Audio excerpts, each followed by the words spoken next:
வணக்கம் நண்பர்களே. இன்னைக்கு நாம விவாகரத்து மற்றும் ஜீவனாம்சம் தொடர்பாக ஒரு முக்கியமான தீர்ப்பை தான் பார்க்க போகிறோம். நம்மக்கிட்ட இருக்கிற ஒரு வழக்கு தொடர்பாக கணவருக்கு சாதகமாக என்னென்ன தீர்ப்புகள்லாம் இருக்குது அப்படின்னு நம்ம பார்த்துக்கிட்டு இருக்கும் பொழுது நமக்கு கிடைச்ச தீர்ப்பு தான் இன்றைக்கு நம்ம பார்க்க போகிற தீர்ப்பு. இந்த தீர்ப்பில் முக்கியமாக நம்ம என்ன விஷயம் பார்க்க போகிறோம் அப்படின்னாச்சுன்னா, ஒரு விவாகரத்து வழக்கு நிலுவையில் இருக்கும் பொழுது மனைவி சிஆர்பிசி 125க்கு கீழே தனியாக ஒரு ஜீவனாம்சம் வழக்கை தொடுத்து நம்மக்கிட்ட கணவர்கிட்ட ஜீவனாம்சம் பெற முடியுமா அப்படின்னு தான் பார்க்க போகிறோம்.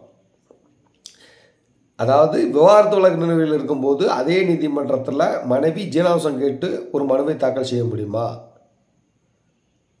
அப்படி ஜீவனாம்சம் தாக்கல் செஞ்சிருக்க வழக்கில் நீதிமன்றம் ஜீவனாம்சம் கொடுக்க சொல்லி உத்தரவிட முடியுமா அப்படிங்கிறத தான் பார்க்க போகிறோம். இந்த வழக்கினுடைய சுருக்கத்தை நான் உங்களுக்கு சொன்னோம்னா ஈஸியாக புரியும். இந்த வழக்கில் ரத்தினவேல் அப்படின்னு ஒருத்தர் இருக்கிறார். அவருடைய மனைவி பெயர் பிரதீபா. இவங்க ரெண்டு பேர்த்துக்கும் திருமணமாகி சுந்தரமூர்த்தி அப்படின்னு ஒரு பையன் இருக்கிறான். இதற்கிடையே கணவன் மனைவிக்கிடையே பல பிரச்சனைகள் ஏற்படுது. இதனால் அந்த கணவர் மனைவி பிற ஆண்களோடு தொடர்பு வச்சுருக்காங்க மற்றும் என்னை கொடுமைப்படுத்துகிறாங்க அப்படின்னு சொல்லி ஒரு விவாகரத்து வழக்கை குடும்ப நல நீதிமன்றத்தில் தாக்கல் பண்ணுறார். அந்த வழக்கு நம்பராகி மனைவிக்கு நோட்டீஸ் போகுது. அந்த நோட்டீஸ் அவங்க வாங்கிக்கிட்டு என்ன செய்கிறாங்க, சிஆர்பிசி 125ல் அதே குடும்ப நல நீதிமன்றத்தில் மெயின்டெனன்ஸ் கேட்டு ஒரு வழக்கை போடுறாங்க. அந்த மெயின்டெனன்ஸ் வழக்கை பரிசீலித்த நீதிமன்றம் கணவர் மனைவி மற்றும் இளவர் குழந்தை இருவருக்கும் தலா 3000 வீதம் மாதம் 6000 ரூபா ஜீவனாம்சம் கொடுக்கணும்னு சொல்லி உத்தரவு போட்டுறாங்க. அதாவது அந்த விவாகரத்து வழக்கை நடத்தாமல் இந்த மனைவி தாக்கல் செஞ்சிருக்கிற அந்த மெயின்டெனன்ஸ் வழக்கை மட்டும் விசாரித்து ஒரு உத்தரவு போட்டுறாங்க. அந்த உத்தரவை எதிர்த்து கணவர் சென்னை உயர்நீதிமன்றத்தில் மேல்முறையீடுக்கு வர்றாரு. வழக்கை நீதியரசர் பி வேல்முருகன் அவர்கள் விசாரிக்கிறாங்க. 2019 தான் இந்த வழக்கினுடைய தீர்ப்பை வழங்கியிருக்கிறாங்க. இந்த வழக்கை விசாரித்த நீதிபதி இருதரப்பு வாதங்களையும் கேட்குறாரு. அப்போ இந்த கணவர் தரப்புள்ள ஆஜரான வழக்கறிஞர் என்ன வாதத்தை வைக்கிறாருன்னா, கணவர் விவாகரத்து கோரி ஒரு வழக்கை தாக்கல் செய்கிறாரு. அந்த விவாகரத்து வழக்கு என்ன காரணங்களுக்காக தாக்கல் பண்ணியிருக்காருன்னா, தன்னுடைய மனைவிக்கு வேறு ஒரு ஆணுடன் தகாத உறவு இருக்குது அப்படிங்கிற அடிப்படையிலையும் கொடுமைப்படுத்துதல் அப்படிங்கிற அடிப்படையிலையும் தாக்கல் செஞ்சுருக்காரு. அந்த வழக்கில் சம்மன் போன உடனே இந்த வழக்கிற்கு ஒரு பதிலடி கொடுக்கும் விதமாக அதே நீதிமன்றத்தில் மனைவி 125க்கு கீழே மெயின்டெனன்ஸ் கேட்டு ஒரு வழக்கை தாக்கல் செஞ்சுருக்கிறாங்க. கணவர் தான் விவாகரத்து கேட்டு தாக்கல் செஞ்சிருக்க வழக்கில் கண்டபடி அந்த கள்ள உறவு மற்றும் கொடுமைப்படுத்துதல் அப்படிங்கிறது கன்ஃபார்ம் ஆகி அவருக்கு சாதகமாக விவாகரத்து வழங்கி தீர்ப்பளிச்சிட்டாங்கன்னா இந்த மனைவிக்கு ஜீவனாம்சம் கேட்கக்கூடிய ரைட்டே வராது.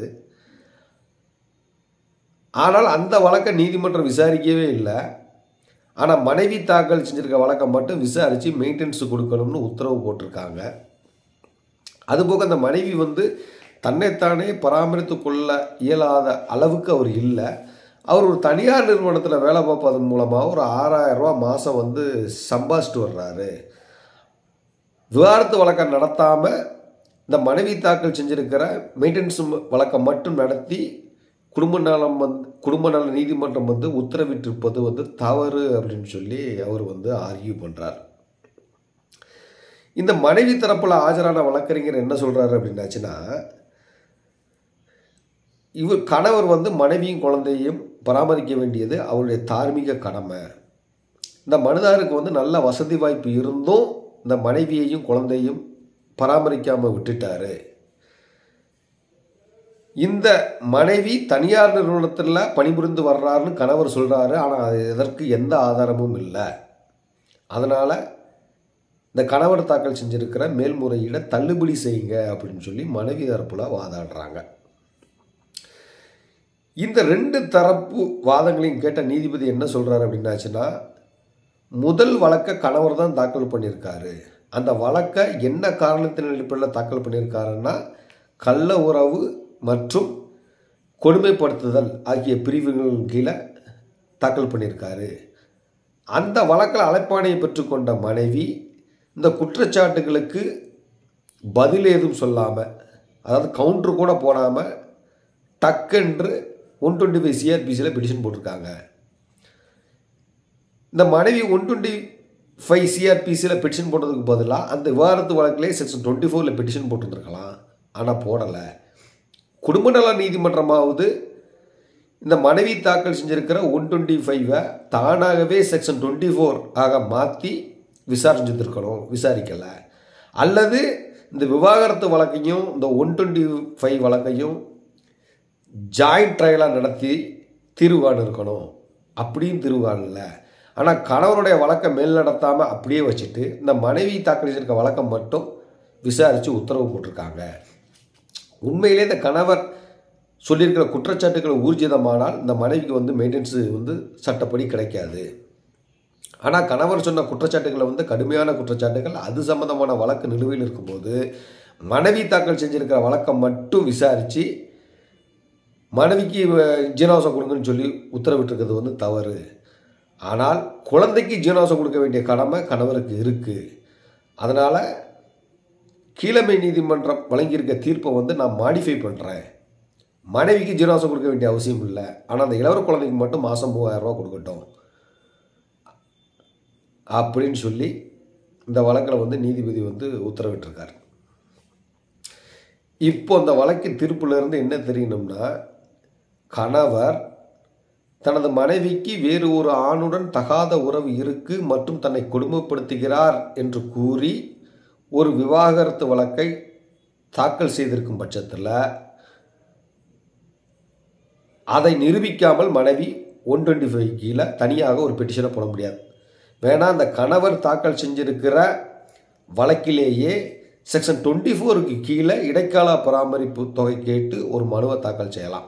எனக்கு கணவர் வச்சிருக்கிறது கடுமையான குற்றச்சாட்டு. அந்த குற்றச்சாட்டு ஊர்ஜிதம் செய்யப்பட்டால் மனைவிக்கு ஜீவனாம்சம் கிடையாது.